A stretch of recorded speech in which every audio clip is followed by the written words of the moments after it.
Eh bien, bonsoir à tous, d'un pays lointain, pas si lointain, où je suis actuellement avec un décalage de 6 à 7 heures, voilà. Mais tout va bien.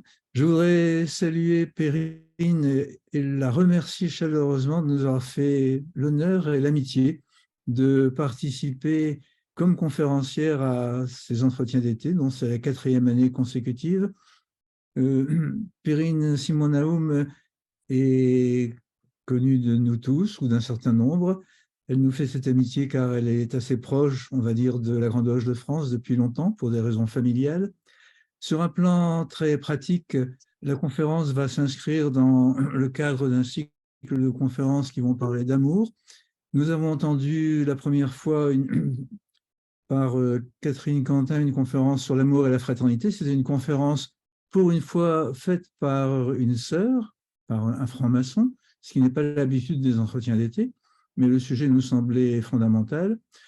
La semaine dernière, nous avons entendu Hervé Elie Bokobza en remplacement d'urgence du docteur Jean Furtos, qui est hospitalisé, qui nous a parlé du cantique des cantiques et de l'inversion de la problématique des rapports entre le patriarcat et la femme, peu importe ça a été fait.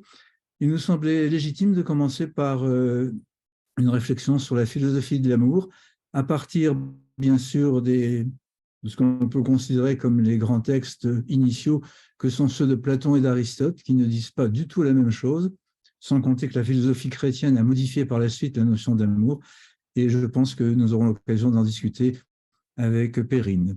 Présenter Perrine, c'est tout simplement rappeler que Perrine Simon-Naoum est d'abord docteur en histoire. Elle est spécialiste de philosophie française contemporaine. Elle est par ailleurs directrice de recherche au CNRS. Elle est professeure attachée au département de philosophie de l'école normale sup de Paris, de l'école de la rue d'Ulm que tout le monde connaît. Elle continue d'enseigner à Sciences Po Paris et enfin, pour ne rien cacher, elle est aussi directrice de collection aux éditions Odile Jacob. Après avoir dit tout cela, je pense que sa modestie dut-elle en souffrir. Je lui renouvelle notre amitié et notre reconnaissance. Bien, ce que je vous propose, peut-être si Marie-Thérèse n'arrive pas bien à se connecter, c'est de la supplier le mieux que je peux pour présenter les modérateurs de ce soir. Comme quoi les connexions sont plus faciles entre Chicago et Paris qu'entre Lyon et Paris. C'est comme cela. Deux modérateurs ce soir. D'abord, notre sœur Evelyne Grimal-Richard, qui, qui était dans l'enseignement, on va le dire comme ça, mais qui est actuellement proviseur honoraire, si j'ai bien compris, euh, et qui est membre de la Grande Loge féminine de France depuis un certain nombre d'années. Son co-modérateur, c'est William Emmanuel, que je connais bien, qui est membre de la Grande Loge de France depuis une vingtaine d'années, qui est un ami, je le rappelle, tout simplement, peu importe à la limite, et qui est directeur d'un hebdomadaire depuis quelques années qu'il a créé, Bastille Magazine, dont je vous conseille la lecture, qui est un hebdomadaire de grande culture Un contemporaine. mensuel, cher Jean-Noël, cher Alain Ouais. Noël. Et William est par ailleurs consultant d'entreprises, de grosses entreprises françaises. Voilà pour l'essentiel, il est membre de la Grande Loge de France, donc une sœur de la Grande Loge féminine de France, une sœur, un frère de la Grande Loge de France. Et je laisse la parole à Perrine Simon pour sa conférence qui va durer 30 à 40 minutes environ. Ensuite, ce seront les modérateurs qui lui poseront des questions. Pour le moment, nous allons tous disparaître de l'écran, sauf Perrine, que nous allons écouter attentivement. Tu as la parole, Perrine. Merci.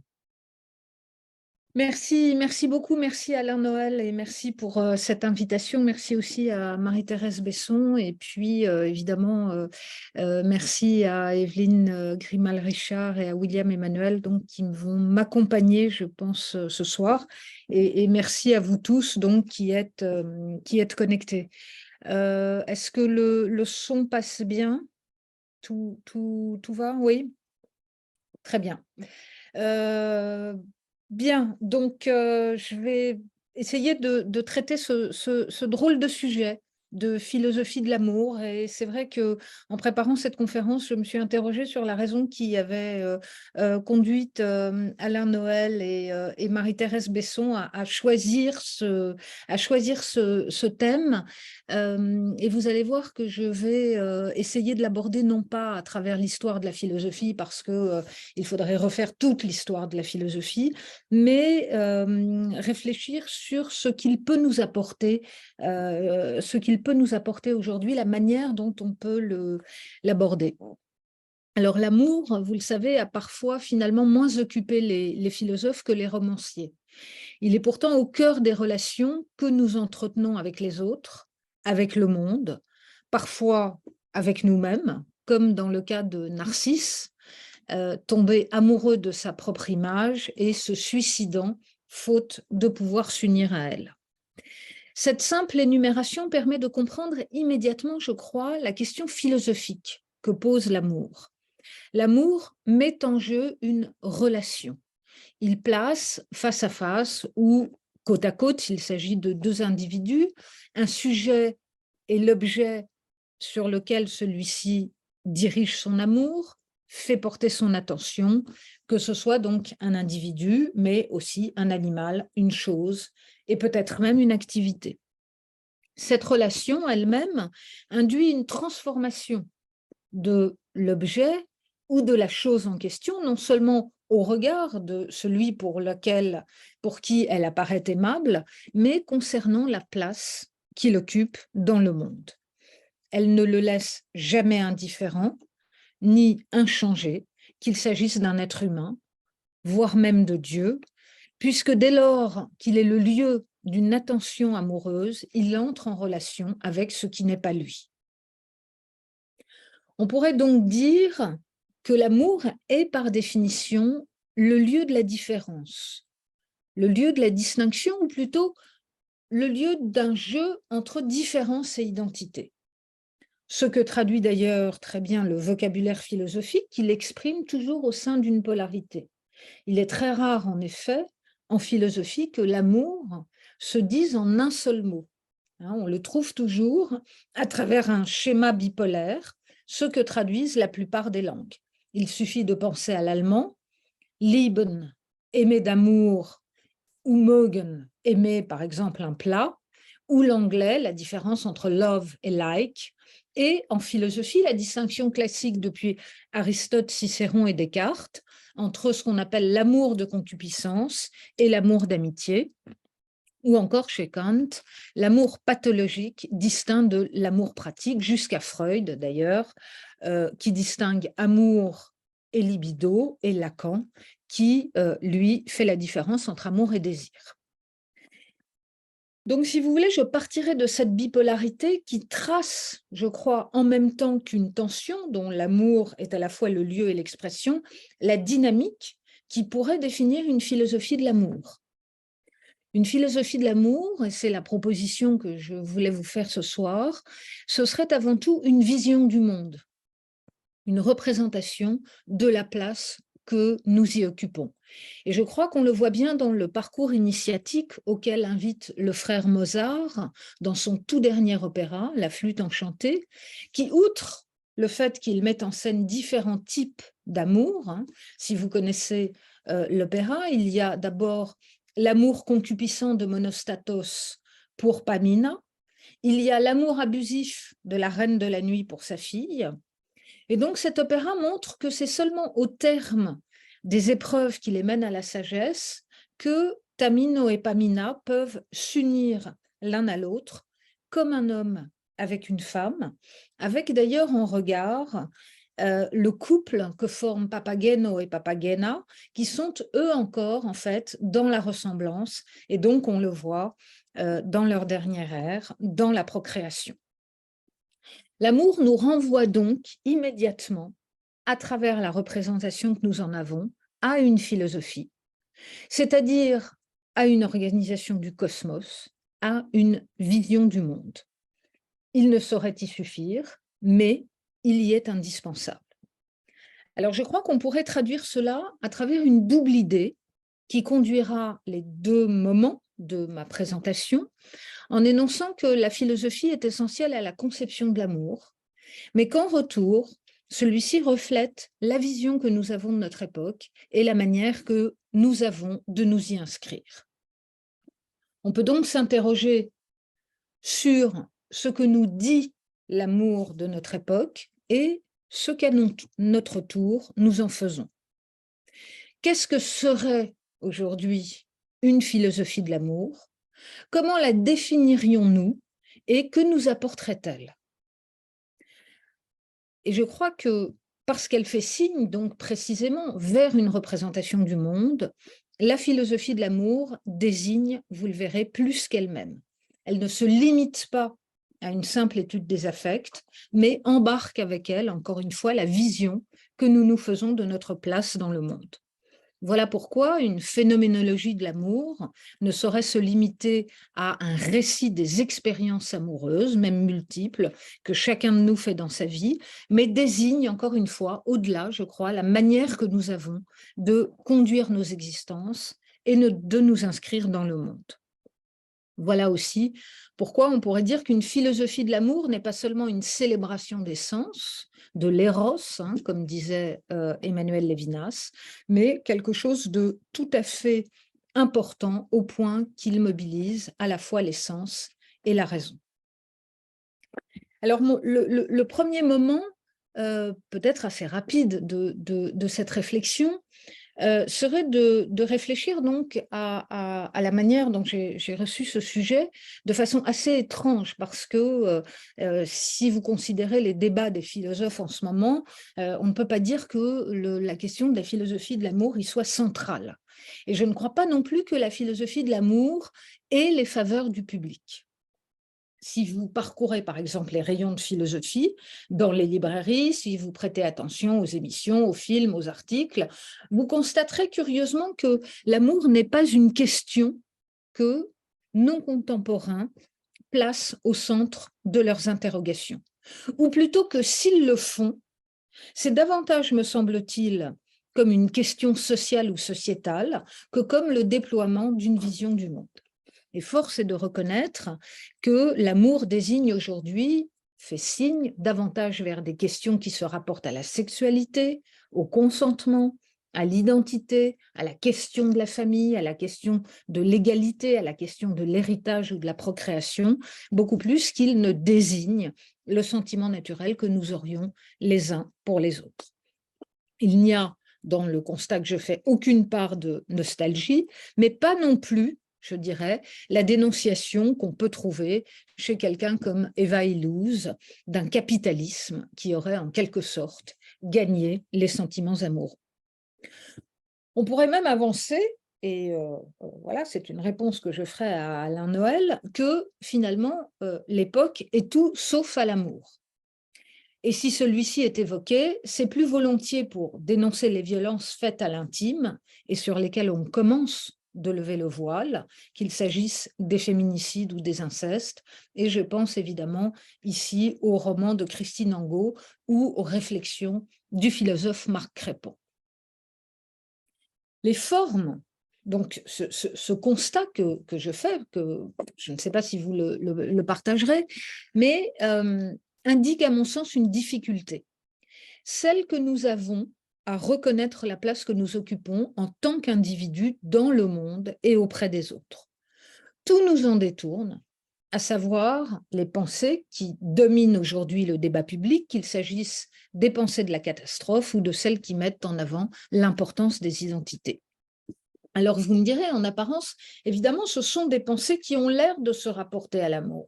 Ce sont des pensées qui se réclament de bons sentiments et donc qui pourraient à ce titre se ranger dans une philosophie de l'amour prise au sens large. Mais ce qui est intéressant, c'est que l'amour dont il est question dans ces courants de pensée s'apparente davantage, à mon sens, à une forme d'identification, c'est-à-dire à la revendication d'une position empathique qui fait que nous nous mettons à la place des autres plutôt que d'entrer en relation avec eux. S'agissant des pensées de la catastrophe, donc vous savez de ce qu'on appelle la collapsologie, c'est-à-dire l'idée que la catastrophe environnementale et climatique va advenir avec certitude, elle repose donc sur l'idée que nous aurions une responsabilité envers les générations à venir, laquelle définit donc les engagements qui devraient dicter notre conduite. Et si on va du côté des pensées différentialistes, donc des pensées de l'identité, qui sont mues en fait par une forme de générosité sociale, c'est-à-dire la nécessité de reconnaître finalement les discriminations dont ont été victimes en fonction de leur sexe, en fonction de leur histoire ou tout simplement de la place qu'elles occupent dans la société, qu'ils occupent dans la société certains groupes très identifiés. Elles finissent en fait par être des pensées plus négatives que positives, en enfermant ce qu'elles essayent de sauver dans ce qui ressemble plus à un destin qu'à un chemin d'émancipation. Et en fait, ce qui me semble, c'est que derrière ces éthiques, c'est en réalité un nouvel ordre moral que nous avons à faire, lequel vient évidemment s'ajouter à celui des courants traditionnalistes qui, au nom d'une morale ancienne, refusent l'évolution sociale. Il faut alors s'interroger sur les sentiments que ces courants de pensée portent en eux. Est-ce qu'il s'agit d'une philosophie de l'amour prise au sens large, au sens où elle supposerait ce qui est préalable, une forme de reconnaissance? Il me semble qu'en réalité, c'est tout le contraire. Les philosophies de la catastrophe nous interdisent toute forme d'avenir et plus encore nous soumettent à une forme de responsabilité à ce point infini qu'elle en devient écrasante, car finalement, comment éteindre une dette à l'égard de ceux qui n'existent pas encore?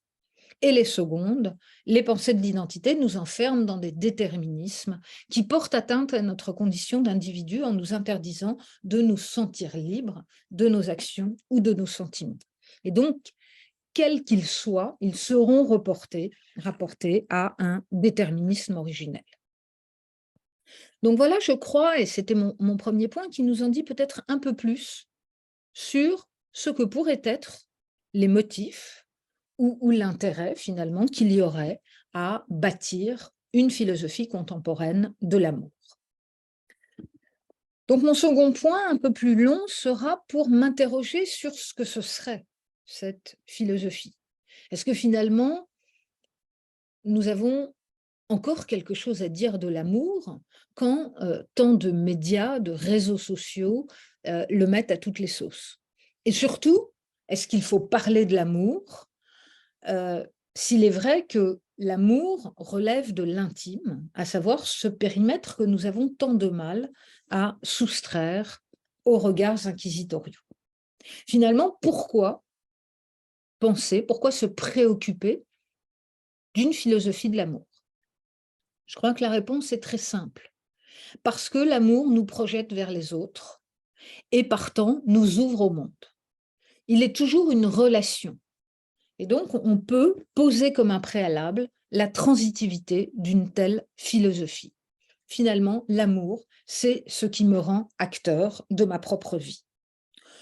Plus me chaud le faire que l'objet, c'est le faire qui est l'ouvrage, l'objet à mes yeux capital, puisque la chose faite n'est plus que l'acte de l'autrui. Cela est du narcisse tout pur, écrivait Valérie. Mais l'amour ne le fait pas en m'enfermant sur moi-même. Il m'ouvre au contraire aux autres, à ceux dont la fraternité m'est chère. Ainsi, on voit que l'amour suppose des médiations, et j'irai même plus loin, il me semble qu'on peut dire que l'amour invente à chaque instant ses propres processus de traduction.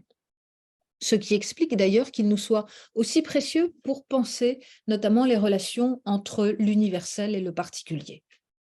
Voilà pourquoi, aujourd'hui, la philosophie de l'amour ne saurait se limiter à l'étude d'un affect, je l'ai dit, mais fait signe vers la représentation que nous avons du monde. La relation traduit la forme que prend notre engagement au monde, qu'elle concerne nos proches ou des communautés plus lointaines. Et donc, ça n'est pas un hasard si aujourd'hui, effectivement, vous ne trouvez pas de philosophes qui pensent l'amour, ou pas beaucoup de philosophes qui pensent l'amour. On pourrait aller peut-être du côté d'Alain Badiou dans la philosophie française contemporaine.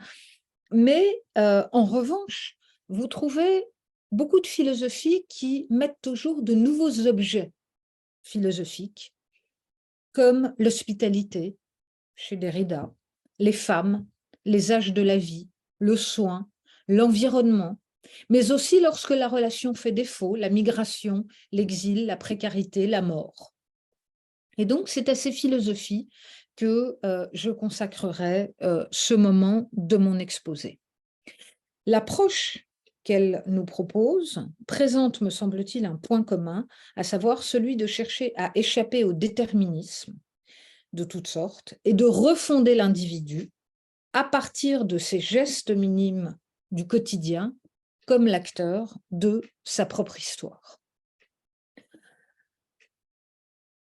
Premier visage peut-être de ce que serait une philosophie de l'amour, mais vous l'aurez compris, une philosophie de l'amour élargie, c'est le soin, ce qu'on appelle le care. C'est le soin qui donne son premier visage à la relation jusqu'à se confondre, je crois, avec elle. Le soin prodigué à un bébé qui arrive au monde ou à un mourant qui le quitte.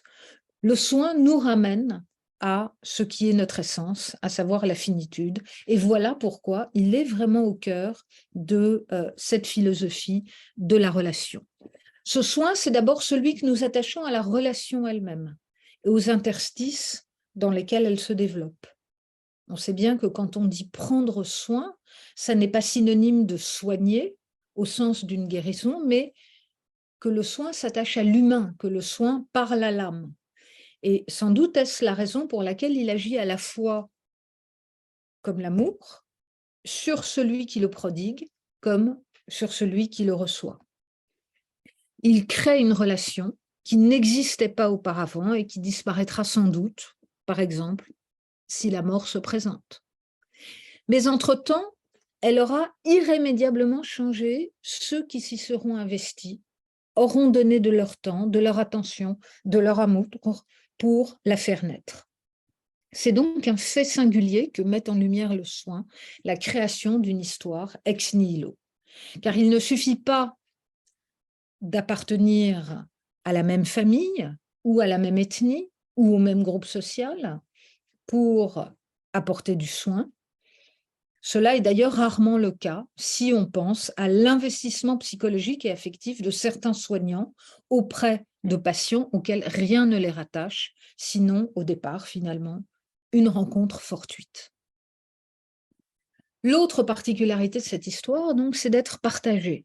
La relation qui s'instaure au cours d'une maladie a cessé d'être univoque pour être conçue comme elle était vécue comme un échange. En ce sens, on ne prend jamais soin de soi-même. Soit on se soigne, on se guérit ou on meurt. Mais pour prendre soin, il faut un autre, il faut un étranger auquel on s'attache peu à peu, à la rencontre duquel on vient avec plus ou moins de régularité, parce qu'on y est forcé, mais aussi parce qu'on choisit de s'attarder auprès de lui, parce qu'on y prend plaisir. Ce qui se crée est un nouvel espace de vie qui invente une chronologie particulière, traduite dans une distorsion des temps. Et je pense évidemment ici, là encore, à l'expérience qu'on peut avoir à l'hôpital. Il est intéressant de noter d'ailleurs que dans cet échange, dans le soin, le savoir est souvent mis de côté et que ce qui se trouve directement réinvesti, c'est le temps de l'action, le temps de l'échange, aussi infime soit-il. L'appel qui retentit, la demande d'aide et la réponse que celle-ci reçoit, en permettant que se noue un lien, finalement, va créer cette relation et va changer, je dirais, le point de vue de celui dont elle procède et de celui qui y répond, mais change aussi la perception que nous avons du temps, la perception que nous avons de l'action au quotidien, en les investissant d'une importance qu'ils prennent uniquement dans le cadre de la relation, là où finalement partout ailleurs, il serait sans doute considéré comme anodin. Et donc c'est cette dynamique, si on voulait chercher les endroits où la philosophie pense aujourd'hui une philosophie de l'amour, je dirais que c'est dans cette dynamique du soin à laquelle, vous savez, on s'est beaucoup attaché, notamment autour de la pandémie.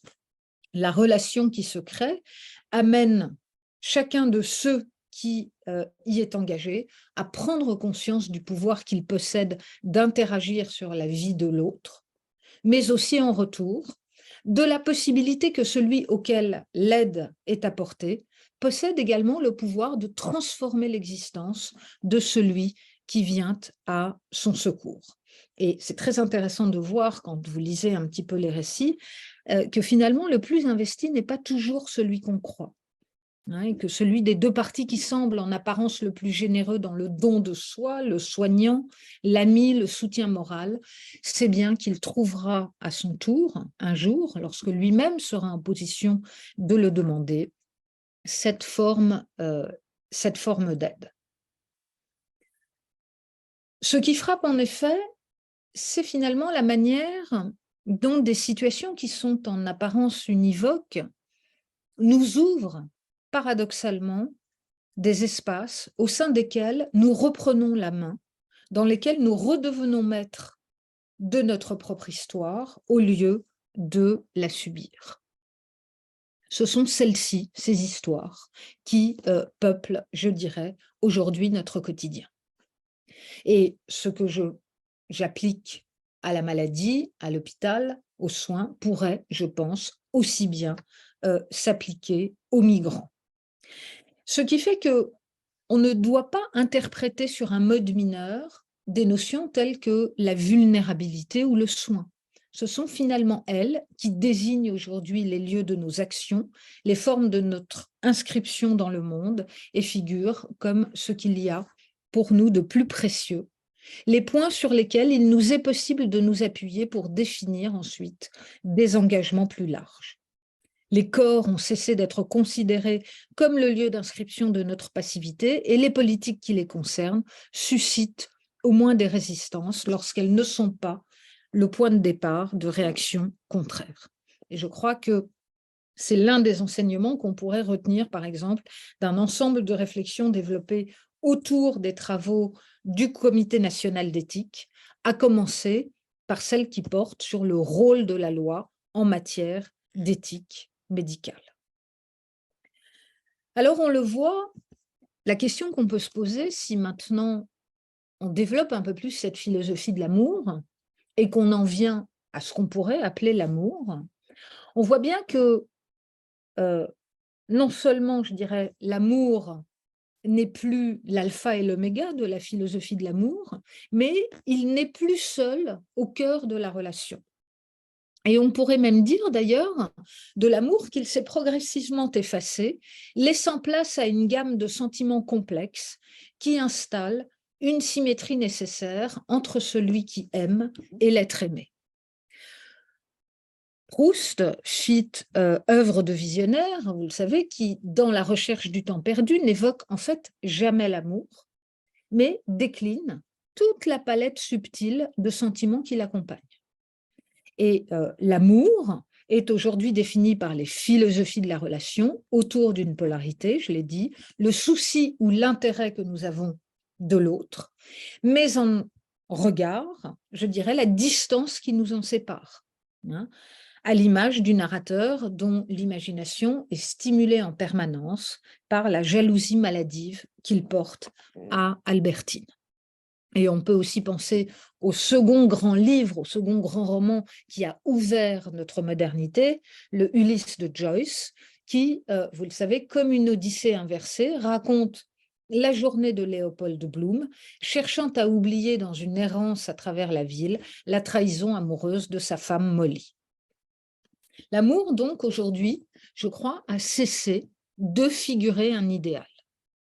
Et pourtant, il n'en demeure pas moins l'un des épisodes centraux de nos vies, celui qui organise les différentes étapes chronologiques de la relation qui nous lie aux autres et continue de former le cours de nos histoires personnelles. Et donc l'amour se décline différemment, évidemment, selon les âges de la vie. D'abord dans l'enfance. L'enfance à laquelle le narcissisme de notre époque accorde une place éminente. Car, il faut bien le voir, c'est un fait nouveau, l'amour ne concerne plus uniquement les amants, et l'enfance est devenue un des terrains de prédilection de l'amour. Cela n'est pas étranger d'ailleurs à la place que tient désormais la rupture dans nos vies. Amour des enfants pour les parents, amour des parents pour leurs enfants. L'amour se révèle souvent précisément à l'occasion d'une rupture, a posteriori, lorsque son objet aura disparu et que l'on revient à l'occasion d'un douloureux témoignage sur le sens que son existence donnait à nos vies.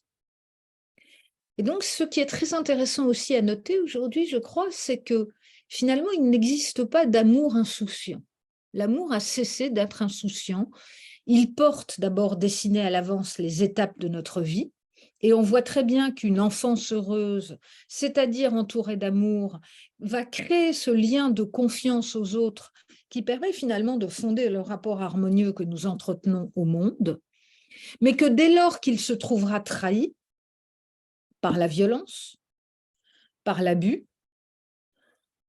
par la disparition peut-être d'un parent, eh bien, c'est la vie entière de l'individu qui se trouvera bouleversée. La nature de l'amour que les parents portent aux enfants est d'ailleurs souvent évoquée comme argument dans les discussions éthiques liées au nouveau droit de la procréation. Qu'en est-il de l'amour? Où celui-ci trouve-t-il son origine? Est-ce que c'est un sentiment qui naît déjà dans le lien d'une femme à l'enfant qu'elle porte? Et si tel est le cas, qu'en est-il de la gestation pour autrui? Que faire des pères? Ces questions centrales aujourd'hui dans le débat public n'engagent pas seulement l'avenir de nos sociétés par la manière dont elles revisitent, on le sait, les règles de transmission et de filiation, mais plus encore par la manière dont elles nous permettent de nous situer dans ces temps d'incertitude. On note souvent l'investissement, même le surinvestissement que les parents font dans leurs enfants, et on critique la démission de certains quand elle intervient. De même, si l'éducation est au cœur de toutes les politiques, c'est sans doute parce qu'il s'agit là encore d'un domaine où nous ressentons la plus forte ambiguïté, c'est-à-dire la projection de nos idéaux d'hommes accomplis et de notre quête du bonheur sur des êtres qui nous ressemblent et que nous pouvons en partie peut-être contribuer à façonner face aux désillusions qui ne peuvent manquer d'advenir, car telle est la vie et la liberté de chaque être. Mais je dirais l'amour est aussi un sentiment qui nous ramène à nous-mêmes. Aimés et heureux, nous sommes dans l'épanouissement d'un projet auquel nous travaillons sans relâche depuis que la société nous en a intimé l'ordre, à savoir le fait que la réussite de nos vies ne saurait aujourd'hui se contenter de succès professionnel et gagne donc ce qu'il y a de plus intime. L'amour nous ramène à nous-mêmes à travers les relations privées qu'il dessine et au-delà de la multiplicité de partenaires dont la succession est désormais admise. Elle est même requise d'ailleurs dès lors que l'amour se transforme en simple amitié. Telle est sans doute la loi qui préside à la variété des rapports sexuels et conjugaux, l'idée que les sentiments prévalent sur un soi-disant ordre social. Un individu accompli, eh bien, c'est un individu qui aime et est aimé en retour. Et voilà pourquoi la radicalité du discours féministe rejetant le mariage peut choquer, qui fait fi de l'amour en assimilant chez les féministes radicales chaque rapport conjugal à un viol. L'amour, on le voit, et donc, et finalement le sujet était assez justifié, et donc ce qui continue de définir l'individu, mais non pas, je dirais, un amour unique et passionnel, si tant est que celui-ci ait un jour existé, mais un amour qui permet finalement au sujet de décider de lui-même. Et plus encore, de faire sentir le bienfait de ses décisions à l'intérieur du cercle de ses affections. Et je crois que ça explique également, mais je ne vais pas m'y arrêter, la place que prennent aujourd'hui les animaux dans notre relation au monde. Déjà largement présents dans nos vies, ils ne figurent pas en fait seulement, je crois, une part de nature dans nos existences urbaines et socialisées. À travers la relation qui nous unit à eux, ils nous permettent de renouer avec un amour pur, celui d'une dépendance que nous renierions si elle concernait un être humain, mais que nous acceptons, je crois, avec reconnaissance, dès lors qu'il s'agit de notre animal familier. Qui ne s'est déjà rassuré dans le regard infini de bonté de son chien et l'amour qu'il lui porte? L'amour, enfin, n'est pas donné une fois pour toutes. Il prend l'allure d'un travail, de ce que Gillian Rose, la philosophe américaine, appelait une force de négociation, celle que nous menons parfois quotidiennement avec nos proches, mais aussi à travers la perception que nous avons de nous-mêmes. Car en ces temps de narcissisme extrême, il est sans doute aussi difficile de se trouver aimable que de maintenir une relation stable avec un être aimé. L'expérience que nous avons de nos vies, c'est bien que l'amour est une dynamique vertueuse, car il en va de l'amour comme de la vie. Plus il se manifeste, plus il sort renforcé des liens qu'il tisse. Et un signe de maturité à laquelle sont arrivées nos sociétés tient dans la conscience qu'elles ont précisément de la fragilité de l'amour.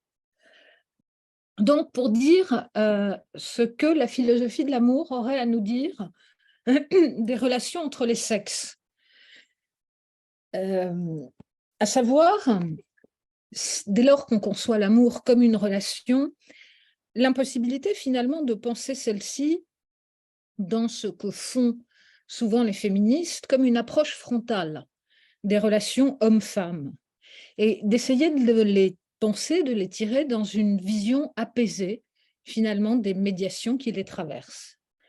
Et je dirais que ce qu'il faut ici, c'est considérer le versant émancipateur de la condition féminine en montrant que les relations entre les hommes et les femmes ne sont pas destinées à être dominées, à être placées sous le signe de la domination, qui n'est jamais irrémédiable et dont on espère qu'elle n'est jamais définitive lorsqu'un individu tente d'y mettre fin. Et c'était ce qu'avait montré l'anthropologue Françoise Héritier dans ce qu'elle avait appelé la valence différentielle des sexes, à savoir la définition de la domination masculine comme un invariant, mais aussi la possibilité pour les femmes de lutter tant qu'elles conservaient le privilège de la maternité, jusqu'à présent encore interdite aux hommes, de venir en quelque sorte, si vous voulez, déconstruire cette domination. Et je dirais c'est de la même façon dans ces interstices de liberté que s'est attaché à mettre en lumière un féminisme modéré, en montrant comment les relations établies entre les sexes étaient à même de déjouer les rapports de domination dès lors que les femmes décidaient de les retourner précisément contre l'instrument de la domination. L'enfantement est évidemment, une fois encore, au cœur de ces questionnements. Le fait de donner la vie place en effet les femmes, je crois, au cœur de la dimension relationnelle de la vie, sur un plan biologique, mais aussi sur le plan des relations affectives. Et sans doute est-ce la raison qui fait du combat pour l'émancipation des femmes une cause exemplaire dans l'histoire de l'humanité. Donner la vie n'est pas un malheur, mais c'est, je crois, une manière de témoigner de notre confiance envers le présent, envers l'avenir, envers l'humanité. Et c'est sans doute l'acte ultime par lequel on choisit de s'inscrire dans l'histoire et plus encore, je dirais, de se doter d'une existence qui dépasse bien évidemment les limites de notre vie biologique.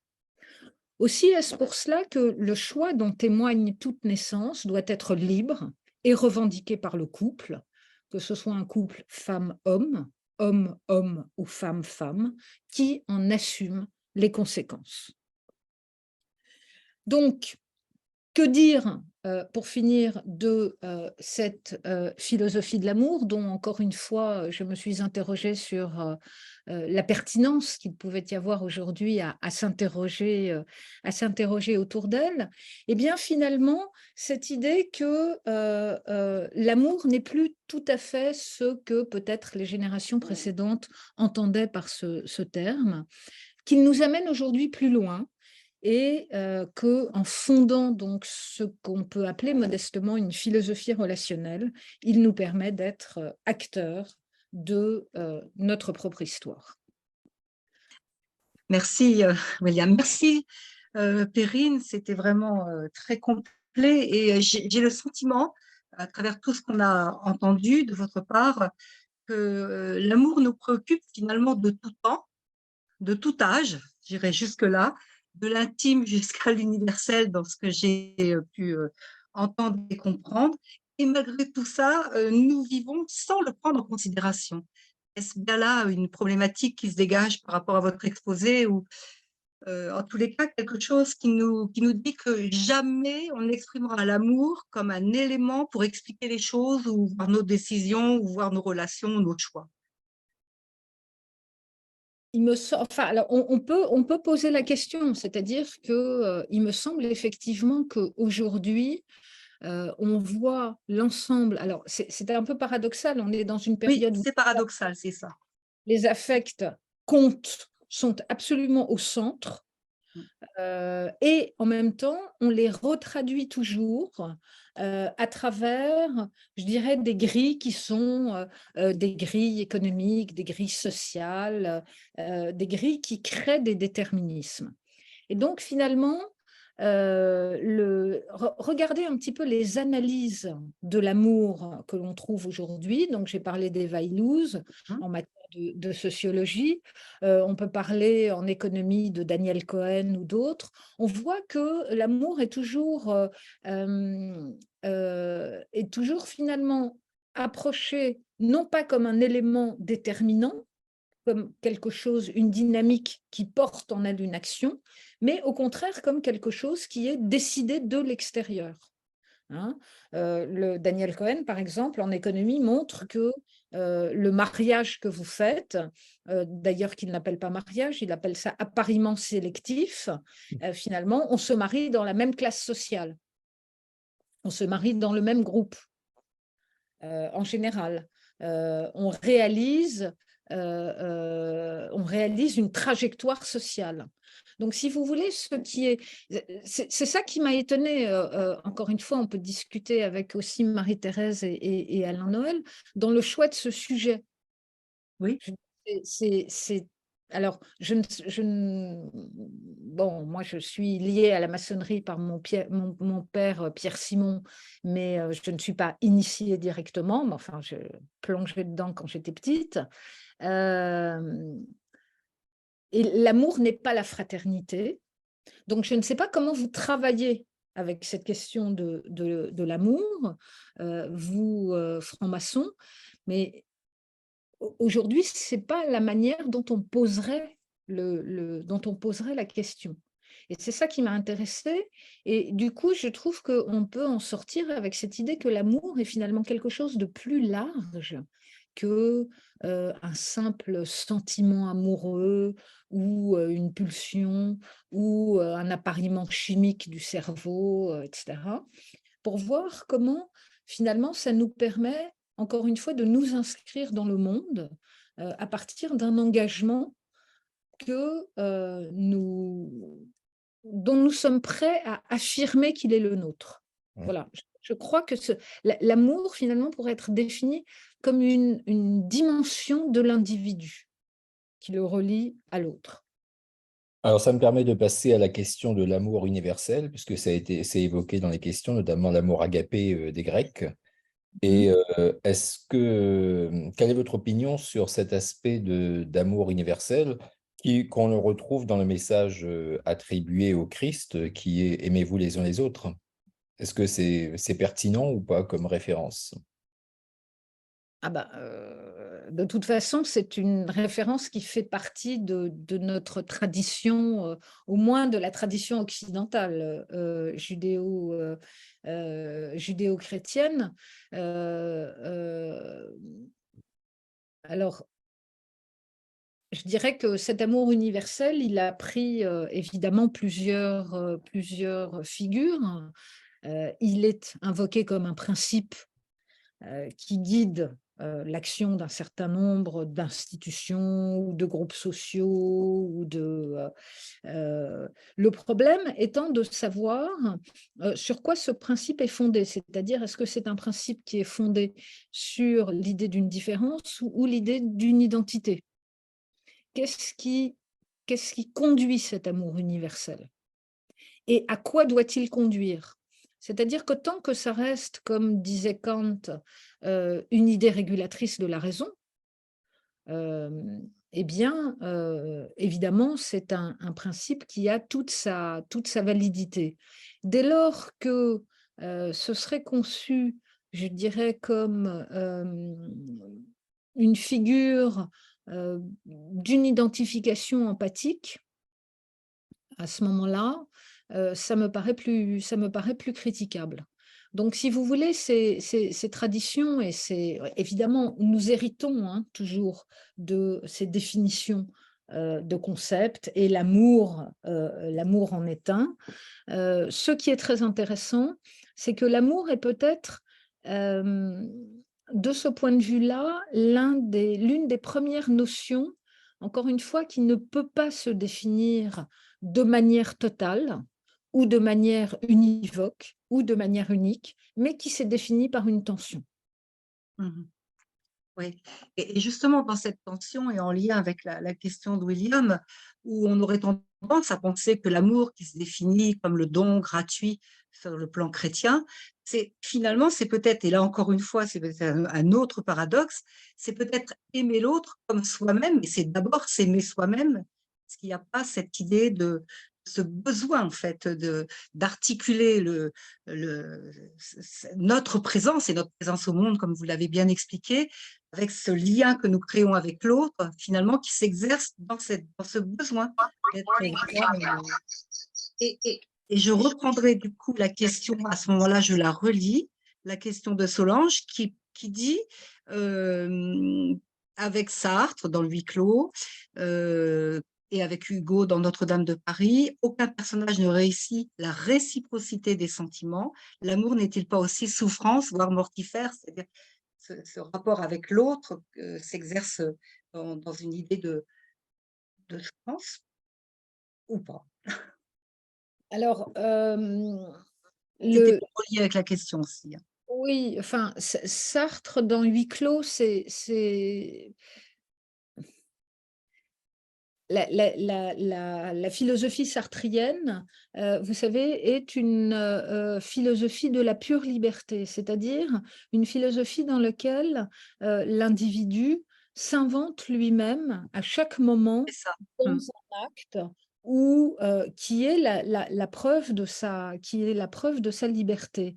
Ce qui est décrit dans Huis clos, c'est en réalité cette dialectique qui existe chez Sartre entre le sujet et l'objet, à savoir ce qu'il appelle le pour-soi qui est le sujet et l'en-soi qui est l'objet.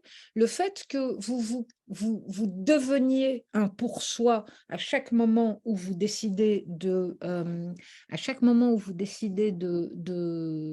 vous-même fait que, en quelque sorte, les autres habitent la figure de l'ennemi. Pourquoi? Parce que si l'autre veut lui-même exister, c'est-à-dire être un pour soi, il doit nier mon existence à moi, il doit me considérer comme un objet. À la philosophie de Sartre, je trouve qu'il est très intéressant d'opposer celle de Merleau-Ponty, qui était son contemporain et qui a été son condisciple à l'école normale, mais avec lequel il a rompu très violemment en 1953, au moment où Sartre s'est rapproché du marxisme. Vous avez un très très beau texte auquel je vous renvoie de Merleau-Ponty qui date de 1945 qui s'appelle « La guerre a eu lieu ».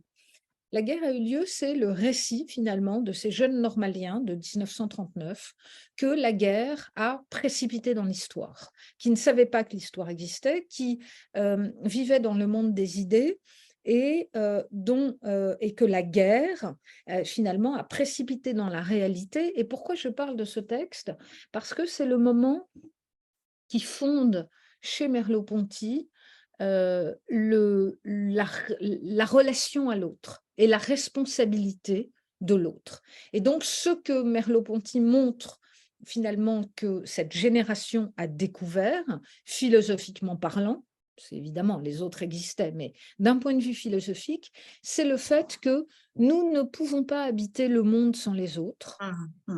Et finalement, que nous habitons ce qu'il appelle la chair du monde, à savoir ce monde que nous partageons historiquement avec d'autres. Donc, et c'est là où, si vous voulez, je trouve qu'il y a des philosophies qui sont plus ou moins accueillantes, ou plus ou moins dialogiques, ou plus ou moins sympathiques. Je dirais que la philosophie sartrienne ne fait pas une grande place à l'autre. Oui. D'accord. Merleau-Ponty, au contraire, c'est une philosophie où effectivement ce type de sentiment d'intersubjectivité peut s'épanouir. Mais je ne sais pas si j'ai du tout répondu à la question. Alors, il y avait une question pour poursuivre dans ce rapport à l'autre, sur la réciprocité. Est-ce que l'amour nécessite systématiquement une réciprocité? Je ne pense pas, non. Non. Mais c'est ce que disait Aragon, il n'y a pas d'amour heureux. Est-ce que non, je pense que ça nécessite, enfin, je ne suis pas une spécialiste de l'amour, donc je suis un peu gênée pour répondre. Regardez dans toutes les définitions, donc l'amour a concerné, je dirais, à la fois des individus, mais l'amour a pu concerner aussi Dieu. Regardez toute la philosophie de l'Antiquité, le Moyen-Âge, Augustin. Dans ses confessions, on voit très bien finalement que le chemin du chrétien, le chrétien part à la rencontre de Dieu, mais il arrive dans certaines traditions que l'amour de Dieu ne soit pas réciproque, par exemple. Oui. Si vous voulez, je dirais que, bon, sans même aller jusqu'à considérer les relations interpersonnelles, je ne pense pas que l'amour implique une réciprocité. L'amour implique un chemin vers quelque chose. Oui, D'accord. c'est plutôt peut-être à la place du mot réciprocité, je pense qu'Augustin parle d'amour mutuel, c'est-à-dire ce même amour que nous portons en direction du Christ, du coup. Il y a quelque chose dans ce mot mutuel, il y a peut-être ce rapport qui crée le lien et qui est à ce moment-là l'amour. Mais on voit bien d'ailleurs que chez lui, ça passe par des médiations, parce que ça Tout à passe fait. par à la fin des confessions, par la communauté des croyants. Absolument. Donc, voilà. Et dans le protestantisme, c'est la différence entre les luthériens et les calvinistes. C'est-à-dire que vous pouvez porter en vous l'amour de Dieu. Si Dieu ne vous reconnaît pas, voilà. Si vous n'avez pas la grâce, eh bien, vous n'avez pas la grâce. Tout Alors, devient espérance à partir du moment qu'existe l'espérance de l'amour, peut-être aussi, alors. Je sais pas. alors, Mais il y comme avait ça passe. C'est que je pense que dans toutes ces définitions théologiques, ce qui est toujours en question, c'est à la fois l'individu et la question de la dynamique qui l'ouvre aux autres ou qui l'ouvre au monde. C'est toujours Et ça. est-ce qu'on peut dire que c'est une forme d'espérance quand même? Espérance, c'est un mot très théologique, très connoté. Je ne pense pas qu'il y ait… enfin, moi, je ne parlerai pas en termes d'espérance. Ça, je crois que c'est vraiment lié à la croyance. En revanche, ce que montre, par exemple, quelqu'un comme Raymond Aron, qui était parfaitement athée, il reprenait à son compte les idées régulatrices de la raison kantienne et l'idée finalement que notre existence qui est finie se dépasse quand même dans l'idée que nous avons d'une existence plus large de l'humanité. Donc, vous pouvez l'appeler espérance ou vous pouvez l'appeler voilà, horizon régulateur. Alors, il y avait une question sur, sans verser dans la théologie, mais en y étant un tout petit peu tout de même, c'est la question du sacrifice. Parce que je vous ai parlé de Jésus tout à l'heure, qui se sacrifie au nom de cet amour universel. Et vous avez plus près de nous, on a quelques personnages dans notre histoire, hein. Bon, il y a quelqu'un que la Grande Loge de France dont nous sommes nous essayons de nous inspirer, mais enfin bon, dans des conditions moins dramatiques, c'est Pierre Brossolette qui a décidé de se sacrifier pour ne pas livrer des secrets après son arrestation. Est-ce que ce sacrifice, ça relève de l'amour ou si je pose la question autrement, est-ce que l'amour peut aller jusqu'au sacrifice? Alors, je pense que l'amour peut sûrement aller jusqu'au sacrifice. Je pense que dans le cas de Pierre Brossolette, c'est l'attachement à des valeurs qui sont les valeurs qui étaient les valeurs intrinsèques de l'humain pour lui, à savoir la défense de la justice et la défense de la liberté. Hein, je crois que voilà, c'est plus dans ces termes-là, si je me réfère au contexte historique, au texte de l'époque et à ce que j'en connais, euh, euh, qu'en termes d'amour. Ce qu'il faut bien voir, c'est que le terme d'amour, il est déjà connoté théologiquement d'une certaine façon.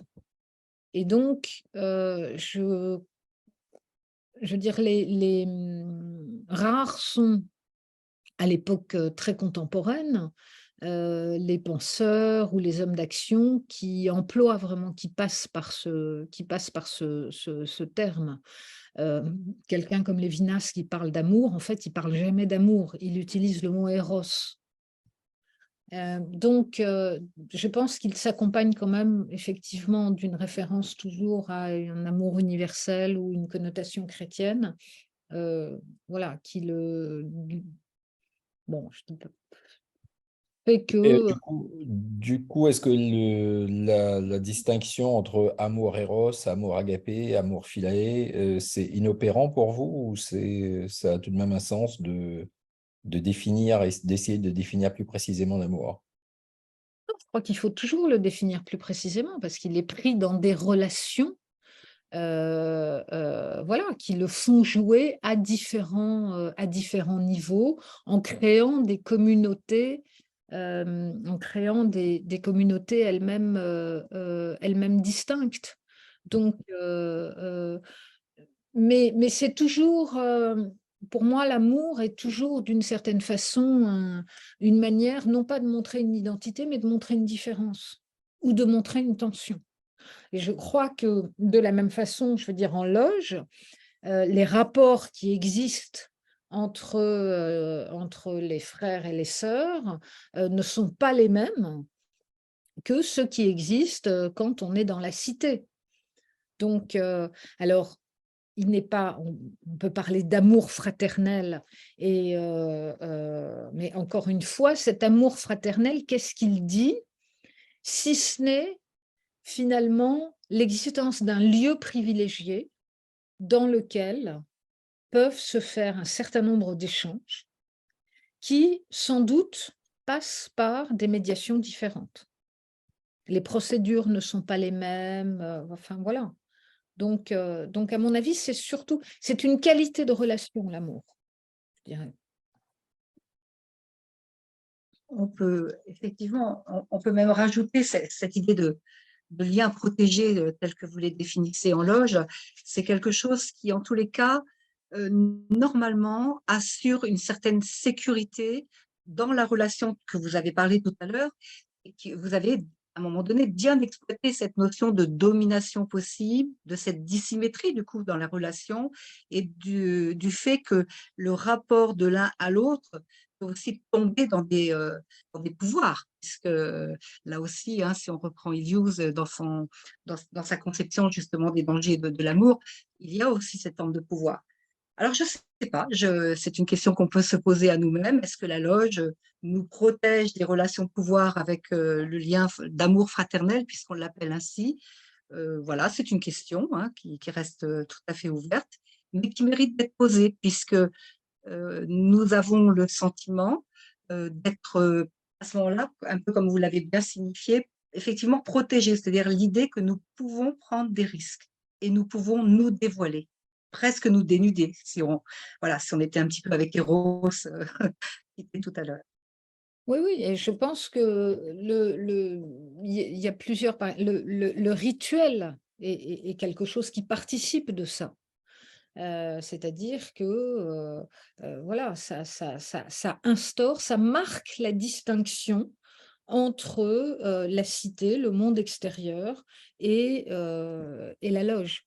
Et donc, si vous voulez, je crois qu'à ce moment-là, effectivement, on passe sur un tout autre type de relation. Mais ce qui est très intéressant, c'est que, enfin, il me semble, je m'aventure peut-être sur des domaines qui ne sont pas les miens, c'est que là, le rituel n'est pas seulement symbolique. C'est-à-dire que le symbole est là, Mmh. mais il est là, et c'est là où je pense que l'amour fraternel a son importance. Il est là pour permettre de progresser, et de progresser non seulement sur un chemin qui soit un chemin individuel, mais sur un chemin qui soit un chemin collectif, et qui permette ensuite d'aller porter en dehors de la loge ce qui aura été élaboré dans la loge. Et il me semble par exemple qu'aujourd'hui, c'est le plus précieux peut-être pour la société. Ça n'est pas une question, je dirais, c'est la méthode maçonnique.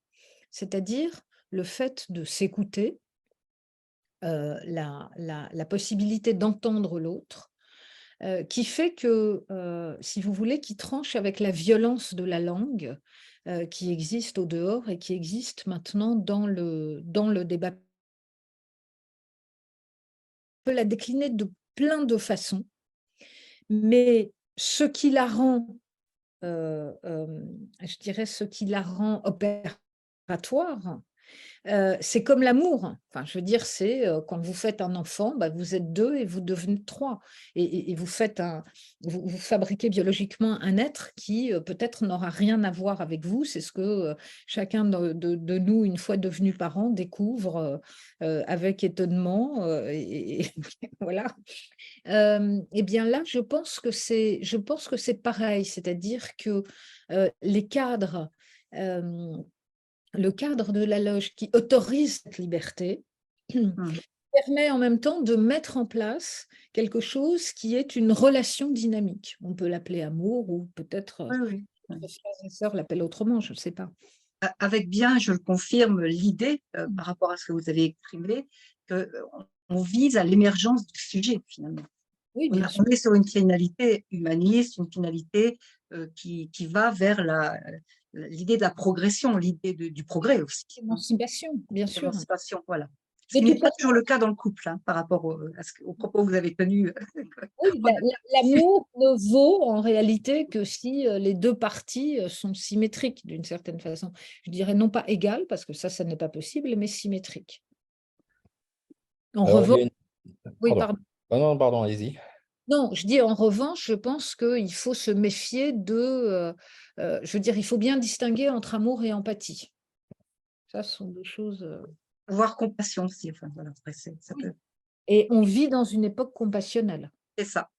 C'est pour ça que je le cite, parce que c'est peut-être un défaut qui aurait peut-être tendance, parce que on a, comme vous l'avez bien compris, des notions que nous travaillons pour aller à l'extérieur, mais il y a aussi l'extérieur qui rentre à l'intérieur de la loge aussi. Donc, on a des mouvements aussi qui s'expriment par rapport à cette structure, même si elle est traditionnelle. Oui, oui.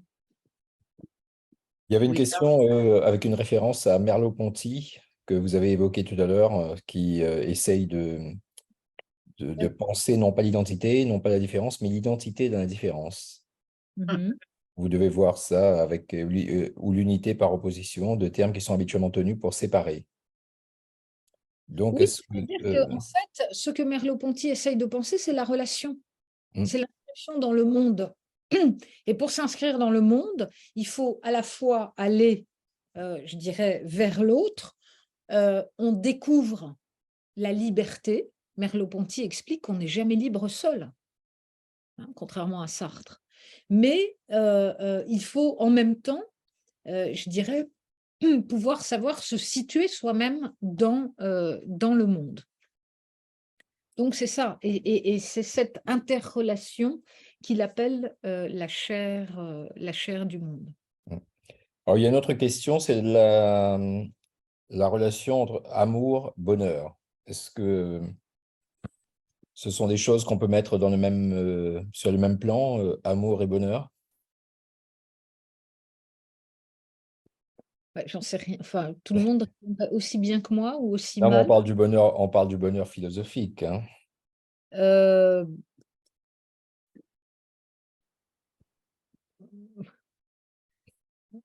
Bon, encore, enfin, je vais répondre de façon très, très terre à terre et personnelle. Je pense que si on cherche le bonheur philosophique ou si on cherche le bonheur, je veux dire, on ne le trouve jamais en soi, mais on le trouve toujours dans le rapport à l'autre, ou on le trouve toujours dans le rapport au monde.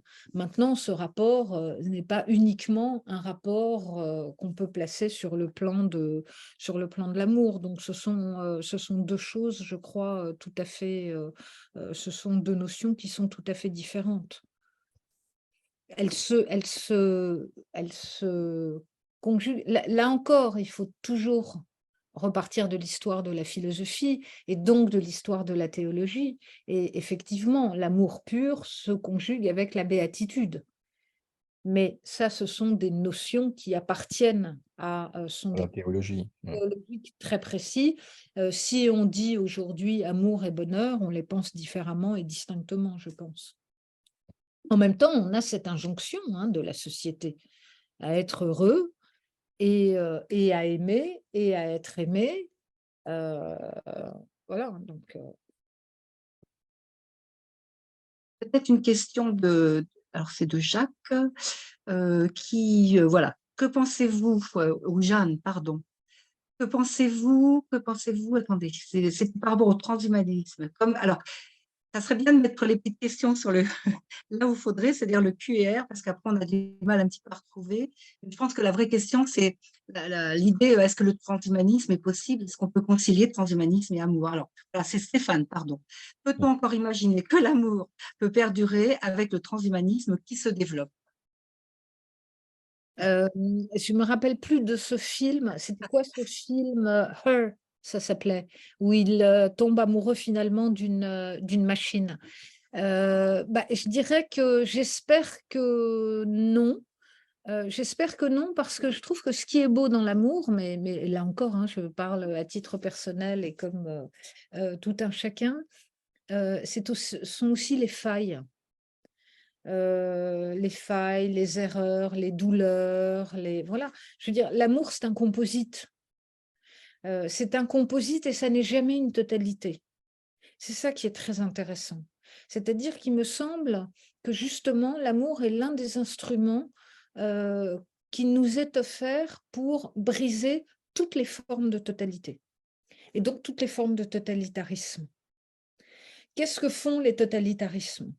Les totalitarismes, et Hannah Arendt le montre très bien, elles commencent par isoler les individus.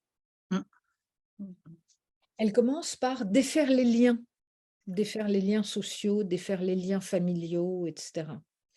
Et donc, je crois que l'amour, qui est aussi le souci des autres, c'est l'un des instruments qui est à notre portée pour ne jamais être dans une totalité. Mais Voilà. oui, finalement, si on reprend votre idée, l'autre qui est une occasion d'aimer, est-ce qu'il peut être soutenu par l'intelligence artificielle? Je vais le dire autrement. Il faut juste alimenter cette Alors, nature de relation qui se met en place à ce moment-là. j'y connais rien, mais je ne pense pas. Je ne pense pas parce que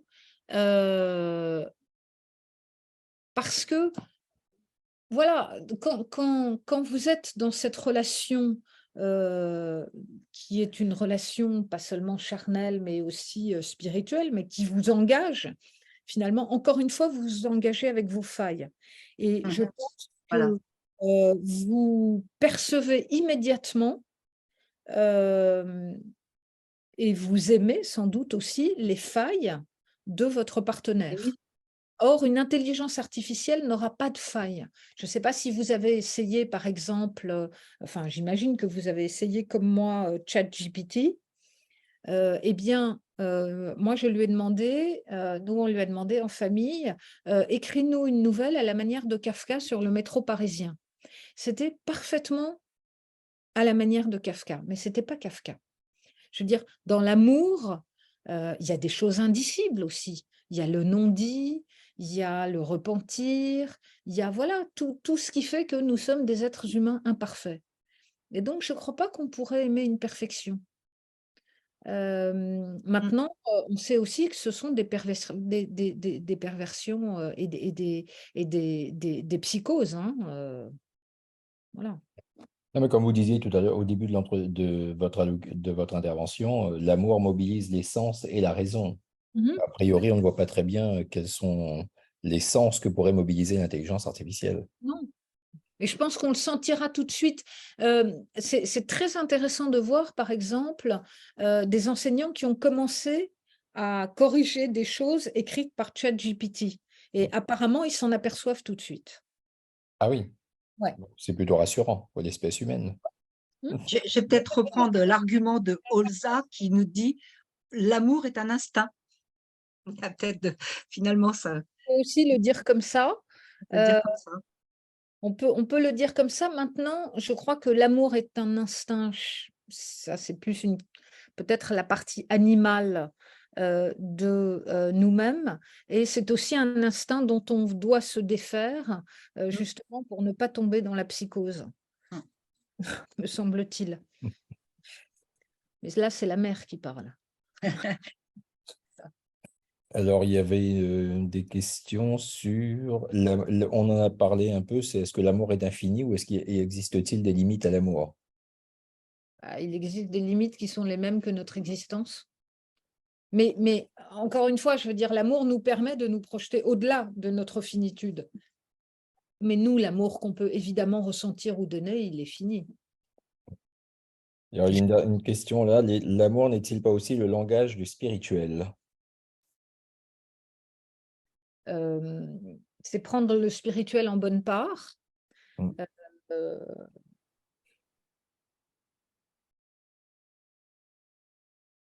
Comment dire? Je ne pense pas que le spirituel ne passe que par l'amour. Il me semble que le spirituel s'appuie aussi sur un ensemble de règles, mais on pourrait dire, alors est-ce que c'est certains le verraient de façon critique, d'autres pas, moi je ne me prononce pas, que le spirituel use aussi de séduction peut-être, je ne sais pas. Donc, je pense que l'amour ne devrait… Captation peut-être, une captation aussi. Oui, l'amour ne devrait pas être la seule langue du spirituel. Le spirituel, il fait aussi appel à la raison. Alors, je vais intervenir si Jean-Robert veut bien nous remettre la vidéo à Alain Noël et moi, parce qu'on ne peut pas se remettre à l'image, parce que nous sommes à 5 minutes de la fin. Et j'ai un peu envie de répondre à la question posée tout à l'heure par Perrine. Je vois qu'Alain Noël, lui, il est à l'image. Ah, ça y est, voilà.